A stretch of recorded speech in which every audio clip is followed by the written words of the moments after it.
Racist cops stopped and insulted a black woman at night, but she holds the power to end their career. The highway stretched like a ribbon of black ink under a moonless sky, stars barely pricking through the void. Nidale Hayes, 42. Attorney General gripped the wheel of her sedan, the hum of jazz crackling through a staticky radio. Her phone propped on the dashboard glowed with a photo of her mother Clara smiling beside Nidale's badge, a quiet anchor in the night. The road was desolate, the kind of empty that swallowed sound and hope alike. Her eyes flicked to the rearview mirror, catching a faint unease, a whisper of something wrong. Red and blue lights erupted behind her, slicing through the darkness. Nidale's breath hitched as she eased onto the shoulder, the gravel crunching under her tires. The radio's jazz faltered static, spiking like a warning.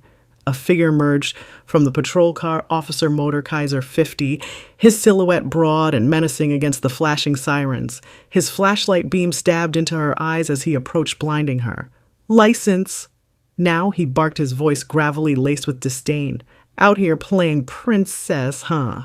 Nidale's hands tightened on the wheel, her pulse quickening. His words turned vicious, racial slurs, personal jabs, each one a blade. "You don't belong here," he sneered, leaning closer, his breath fogging the window. When he growled, "I'll haul you out myself," the radio static screamed, amplifying the dread. Nidale's eyes darted to the empty road, no headlights, no help. Her badge gleamed faintly, a silent challenge to the darkness closing in.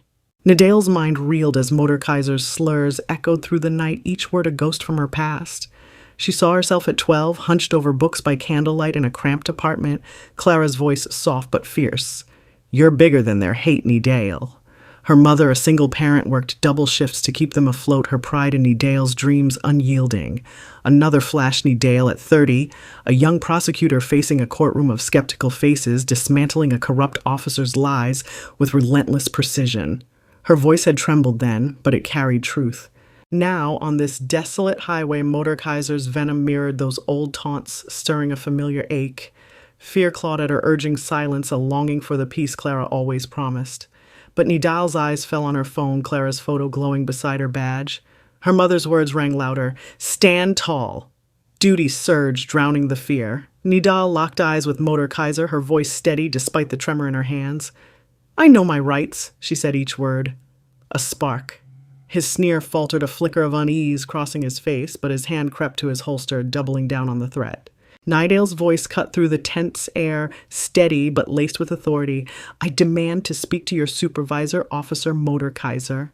You're violating my rights under state law." Her legal training anchored her, each word deliberate, a shield against the fear coiling in her chest.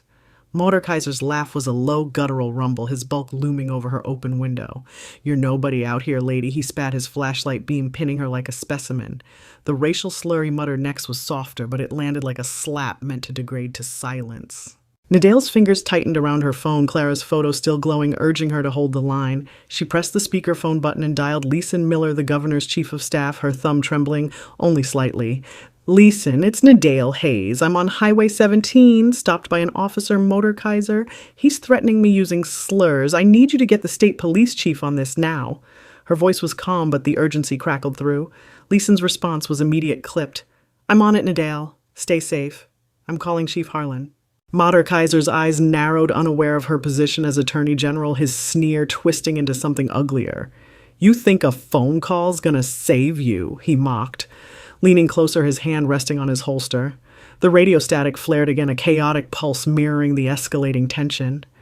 Nidale held his gaze, her jaw set, refusing to flinch. She knew the law was on her side, but out here under the vast, indifferent sky, the law felt like a distant star, bright but unreachable. Headlights pierced the darkness from the south twin beams slicing through the night. 2 more patrol cars rolled up their tires, crunching gravel, boxing Nidale's sedan in. 2 officers stepped out, their faces cold, unreadable. Officer Cale, 35, a wiry woman with a tight bun, and Officer Brandt, 40, broad-shouldered and silent. Cale's eyes flicked to Kaiser, a silent question passing between them. Brandt stood back, his flashlight sweeping the scene, its beam catching the glint of Nidale's badge on the dashboard. Neither spoke, but their presence shifted the air, a tightening noose. Nidale raised her voice still on speakerphone. "Leeson, 2 more officers just arrived, Kyle and Brandt. They're surrounding my car." Leeson's voice crackled back. "I've got Harlan on the line. He's dispatching a unit. Hold tight." Kaiser scoffed, muttering another slur under his breath, loud enough for Nidale to hear, but not the phone.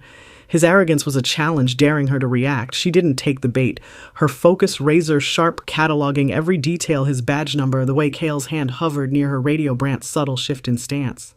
Unseen in the shadows, a truck idled 100 yards away, Jamal 25. A truck driver with a weathered cap and calloused hands watched from his rig. His phone propped against the dashboard recorded the scene, its lens hidden by the tint of his window. He'd stopped to check his load when the flashing lights caught his eye. Something about Motor Kaiser's posture, the way he loomed over the lone sedan, set Jamal's nerves on edge. "This ain't right," he muttered, his thumb hovering over the record button. He kept filming, heart pounding, knowing the risk but unable to look away. Motor Kaiser's radio buzzed, a supervisor's voice cutting through. "Colonel Frank Miller, no relation to Leeson. Motor Kaiser, report your status." "Now." The officer's smirk faltered, but he straightened, barking into the radio. "Routine stop, sir. Subject's non-compliant." Nidale's eyes flashed. "That's a lie," she said, loud enough for the radio to catch. "I'm Nidale Hayes, Attorney General. This officer's harassing me using racial slurs. I have it recorded." The line went silent for a beat, the weight of her title landing like a stone. Motor Kaiser's face twitched a crack in his bravado, but he doubled down, stepping closer. "You're in deep now," he hissed, his voice low, a threat meant for her alone. The night seemed to hold its breath, the stars above cold witnesses to the standoff. Nidale's heart raced, but Clara's words echoed, "Stand tall." She clutched her phone, her lifeline to Leeson, to justice. The supervisor's voice crackled again, sharper. "Stand by, Motor Kaiser. I'm en route." The threat hung heavy, a line drawn in the dust, and Nidale knew this was only the beginning. The highway air was thick with menace, the red and blue lights pulsing like a heartbeat. Nidale sat rigid in her sedan, her phone still on speakerphone, with Leeson, her lifeline to the outside world. Officer Motor Kaiser's silhouette loomed outside her window, his earlier bravado now tinged with unease as Colonel Frank Miller's voice lingered in the radio's static. But the arrival of Officers Cale and Brant had shifted the dynamic, their flashlights crisscrossing her car like bars of a cage. Nidale's eyes flicked to her dashboard, Clara's photo, her badge reminders of why she couldn't break. Caree, the wiry officer, stepped closer, her movements deliberate. She reached for her body camera, her fingers brushing the device, and with a subtle flick, the red recording light blinked off. "Oops," she said, her smirk barely concealed. "Glitch." Nidale's stomach dropped. "That's no glitch," she said sharply, her voice carrying over the speakerphone to Leeson. Officer Cale just disabled her body cam. Leeson's response was immediate, tense. "Document everything, Nidale. I'm relaying this to Harlan." Nidale nodded, her jaw tight, and activated her phone's recording app. The soft beep, a small act of defiance in the suffocating dark. Motor Kaiser seized the moment, his voice dripping with mockery. "No one's going to believe you, princess. No evidence, no case." His words were a taunt, each syllable designed to erode her resolve. Brant, the silent officer, shifted uncomfortably, his flashlight dipping, but he said nothing, his loyalty unclear. The trio's unity felt like a wall, their combined presence overwhelming the highway, stretching endlessly in both directions, swallowing any hope of rescue. Nidale's heart pounded, her mind racing, outnumbered, outmaneuvered her authority as Attorney General meaningless in this isolated trap. Jamal, still hidden in his truck, kept filming, his hands trembling as he zoomed in on Kyle's deliberate act. His breath fogged the windshield, his instincts screaming to stay out of sight. "They're covering it up," he whispered, his phone capturing Motor Kaiser's taunts. Caree smirked, the flickering lights. He didn't know Nidale's name or title, but he saw a woman alone, cornered by power, and it stirred a quiet fury. His thumb hovered over the share button, torn between safety and action, but he kept the camera steady, a silent witness to the betrayal unfolding. Nidale's voice cut through again, addressing Motor Kaiser directly. "You think turning off cameras makes you untouchable? The truth doesn't vanish that easily." Her words were steel-forged from Clara's lessons and years in courtrooms facing down liars. She held up her phone, the recording icon pulsing red, a beacon in the night. Motor Kaiser's eyes narrowed, his hand twitching toward her window, but Caree stepped forward, her tone sharp. "Put that down or we'll take it." The threat was clear, her flashlight blinding Nidale's eyes, forcing her to squint. A memory flashed Clara years ago, tucking Nidale into bed after a long shift, her voice weary but certain. "Truth finds a way, baby, always does." Nidale clung to that now, her resolve hardening. She kept the phone steady, her voice unwavering. "You touch this, and you're tampering with evidence. That's a felony." Caree hesitated, her smirk fading, but Motor Kaiser laughed a harsh bark. "You're in our world now," he said, his fingers grazing his holster, the gesture a silent promise of worse to come. The standoff stretched the night, pressing in the stars above, cold and distant. Nidale's pulse thundered, but she refused to lower her phone. Leeson's voice crackled through a lifeline. Nidale Harlan's unit is 10 minutes out. Stay calm. 10 minutes felt like a lifetime, the officer's flashlights weaving a net around her. Mordekaiser leaned closer, his breath hot against the window. You're alone out here. He whispered the words, a blade aimed at her courage. Nidale's eyes flicked to Clara's photo, her mother's strength a shield against despair. Then a sound, a faint crunch of gravel unnoticed by the officers. Jamal in his truck had shifted, his phone still recording, his heart racing. He didn't know if his video would matter, but he felt the weight of the moment, the injustice unfolding before him. Nidale's defiance, her refusal to bow, sparked something in him. He pressed share, sending the clip to a local activist group's chat, his fingers trembling. This ain't right, he muttered, slipping back into the shadows of his cab. The officers tightened their circle, their flashlights relentless. Nidale's phone battery blinked low, a final warning. She was isolated, the system's weight bearing down, her options dwindling. Mordekaiser's taunt echoed, no one's gonna believe you. But Clara's voice rose louder in her mind. Truth finds a way. Nidale held her ground, the recorder running, her eyes blazing with unyielding resolve, even as the night threatened to swallow her whole. The highway was a crucible, the night pressing down on Nidale like a physical weight. Her sedan felt like a shrinking island hemmed in by the pulsing lights of 3 patrol cars. Officer Mordekaiser's taunts hung in the air, his silhouette a dark specter against the flashing sirens. Officer Cale's disabled body cam and Officer Brandt's silent complicity tightened the noose. Their flashlights relentless. Nidale's phone still recording glowed faintly, its battery icon blinking red, a ticking clock. Leeson's voice crackled through the speakerphone, 5 minutes, Nidale. Harlan's unit is close, but 5 minutes felt like an eternity in this trap. Mordekaiser leaned closer, his breath fogging the window. Time's up, he sneered, his hand inching toward her door handle. Nidale's pulse thundered, Clara's photo on the dashboard her only anchor. She held her phone higher, the recording icon a defiant pulse. Kaylee lunged forward, her hand darting for the device. Give it up, she snapped, her fingers grazing the phone. Nidale yanked it back, her voice a blade. Back off or you're obstructing justice. Kayla froze, her eyes narrowing, but Mordekaiser's laugh was cold. You're done, he said, his tone final. In the shadows, Jamal's truck idled, his phone still capturing every moment. His heart pounded as he watched Kayla's grab Mordekaiser's menace. He'd already sent the video to a local activist group's chat, but now he acted on instinct, uploading it to a public X thread tagged with Justice Now. This ain't right, he whispered, his voice trembling with conviction.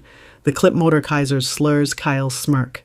Nidale's defiance began to spread, pinging to dozens, then hundreds of phones. One notification reached Leeson, who was still on the line with Chief Harlan. Nidale, a video just hit X. It's them. It's you, he said, his voice urgent. Nidale's eyes flicked to her phone, catching the faint buzz of incoming notifications. She opened the X app, the video loading despite the weak signal. Mordekaiser's voice boomed through her speakers, his slurs unmistakable, his threats raw. Kylie's body cam sabotage was clear, Brandt's silence damning. Nidale held the phone up, the screen's glow illuminating her face. You hear that, she said, her voice steady but fierce. The world's watching now. Mordekaiser's face paled, his bravado cracking as his own words echoed back. Kaylee stepped back, her flashlight dipping, her confidence shaken. Brandt, the silent officer, shifted, his eyes darting between his partners. For the first time, he spoke, his voice low. That's online? The question hung a fracture in their unity. Mordekaiser rounded on him, snarling. Shut it, Brandt, but the damage was done. The video's spread was unstoppable, its raw truth cutting through the night. Nidale's heart raced, not with fear now, but with a flicker of hope. She locked eyes with Mordekaiser, her gaze unyielding. You can't bury this, she said, each word a hammer. Kale, desperate to regain control, lunged again for the phone. Nidale twisted away, but the officer's fingers caught the edge, knocking it to the floor. The screen cracked, the recording app glitching, its red icon flickering. Nidale's breath caught her evidence, her lifeline teetered on the edge of loss. No, she shouted, diving for it. But Kale's boot pinned the device. Enough, Kyle hissed, her voice venomous. Mordekaiser grinned, sensing victory, his hand on his holster. The night seemed to close in the stars above, indifferent to the betrayal. But the video was out alive in the digital ether. It reached a local reporter's phone, then a civil rights lawyer's, each share amplifying its reach. Back on the highway, Leeson's voice roared through the speakerphone, now patched through to Chief Harlan. Mordekaiser, Kale, Brandt, stand down. The chief's here in 2 minutes, and that video's everywhere. Mordekaiser froze his hand, hovering over his holster, his eyes wild. Kale's boot lifted, her face ashen as she realized the tide had turned. Brant backed away, his flashlight dropping, his silence now a liability. Nidale scrambled for her phone, its cracked screen still glowing faintly. She clutched it, her hands shaking. Clara's words echoing, "Truth finds a way." The officers stood frozen, their power unraveling. In the distance, new sirens wailed, Harlan's unit closing in. Jamal, still hidden, watched from his truck, his phone now dark, his role unseen but seismic. The video had changed everything, but the moment felt fragile. The officer's desperation a live wire. Nidale's eyes met Mordekaiser's, her resolve a beacon in the dark, even as the night held its breath, teetering on the edge of chaos. The highway thrummed with tension, the night split by the wail of approaching sirens. Nidale gripped her cracked phone, its flickering screen a symbol of her defiance. The viral video, Mordekaiser's slurs. Kale's sabotage had shattered the officer's control, its truth spreading across X. Mordekaiser stood frozen, his hand hovering over his holster, his face a mix of rage and disbelief. Kale's flashlight shook, her smirk erased, while Brant's silence grew heavier, his eyes dodging his partner's. Nidale's voice steady despite her pounding heart sliced through. "It's over," she said, locking eyes with Mordekaiser. "The truth is out." Headlights swept the scene as Colonel Frank Miller's SUV skidded to a halt, gravel flying. The Supervisor 55 stepped out, his presence commanding, his face stern as he assessed the standoff. Mordekaiser stepped back, he ordered, his voice like steel. He approached Nidale's car, noting her badge on the dashboard, then her phone, its cracked screen glowing with the X video. "Attorney General Hayes," he said, his tone controlled but taut. "I've seen the footage," explained Mordekaiser. The officer's jaw twitched, his bravado crumbling under Frank's piercing stare. Mordekaiser stammered, "She provoked me, sir?" Non-compliant, resisting. His lie was flimsy, the video's echo deafening. Nidale shook her head, her voice calm but resolute. "He harassed me, used racial slurs, threatened me. It's all recorded." She nodded at her phone, then at the officers. Kaylee disabled her body cam. Brant saw it all. Brant shifted his flashlight, dipping, his face pale. The weight of the moment pressed down the night air, crackling with the promise of accountability. Then a voice broke the silence, low, hesitant but firm. "She's telling the truth, sir. I heard him." It was Brant 40.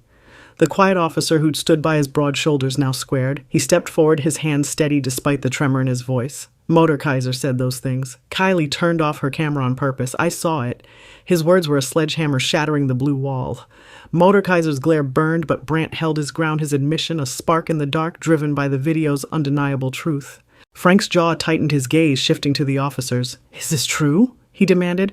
Kale opened her mouth, but no words came, her earlier confidence dissolved. Mordekaiser's hands balled into fists, his face reddening. Frank radioed for an internal affairs unit, his voice grim. "Both of you stand down. You're on leave pending investigation." Mordekaiser's badge glinted as he stepped back, his defiance fading. Kaylee complied, her flashlight dropping. The power shifted, the night exhaling as the sirens grew louder, signaling the state police's arrival. Nidale, still in her car, spoke to Leeson over the phone, her voice low but unwavering. "This isn't just about me, Leeson. It's about everyone they've silenced." Leeson's reply was fervent. "We're with you, Nidale. That video's waking people up." The X thread was exploding, thousands of shares, comments demanding justice, hashtags like Nidale Hayes and End Police Abuse trending.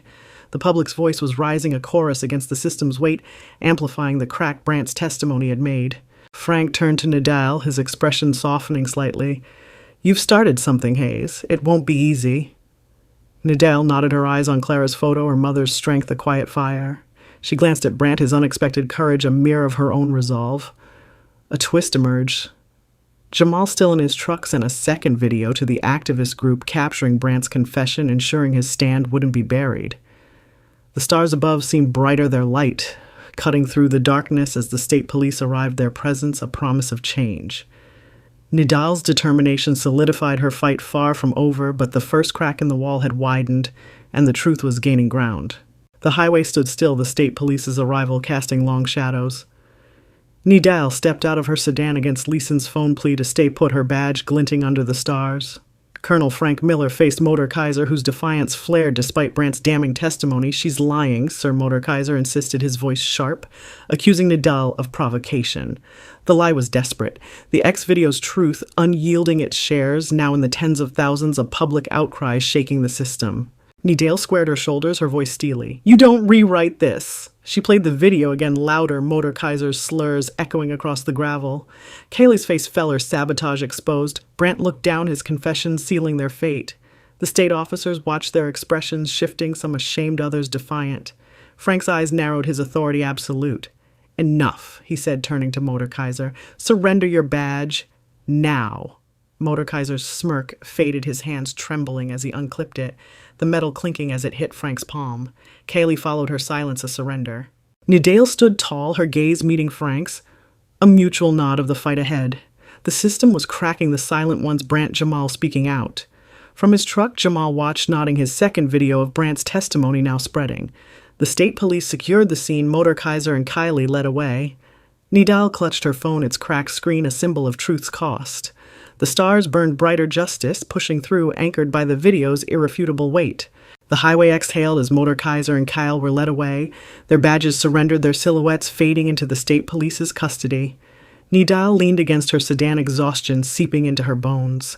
The stars above watched unyielding as the X-video's reach hit millions, sparking protests and calls for reform. Colonel Frank Miller approached, his voice low. This won't end here, Hayes. The system fights back. Nidale nodded, her cracked phone heavy in her hand, the weight of her badge heavier still. She dialed Clara, her EA8, her voice trembling. Mom. I'm okay. Clara's frail reply came through. You did right, honey. Her pride was a bomb, but the call drained Nidale, her mother's weakening health a quiet ache. The victory, Motor Kaiser's suspension, the public's outrage was real but costly. Her reputation as Attorney General was now a lightning rod, whispers of troublemaker already circulating. The radio crackled with news of an internal affairs probe, but Nidale knew justice was a jagged path, never clean or complete. She glanced at Brant, standing apart, his testimony a lifeline, but his career likely tarnished. Jamal's truck rumbled away, his unseen courage the spark that lit the fire. Nidale's resolve flickered. She could fight on exposing more rot, or retreat to protect her health, her peace. She chose to stand clutching her badge, the highway stretching into the dawn, a reminder that truth's price was steep, but worth paying. The highway grew quiet as the state police dispersed, their taillights fading into the dawn. Colonel Frank Miller announced a body camera overhaul, his voice steady on the radio, a first step toward reform.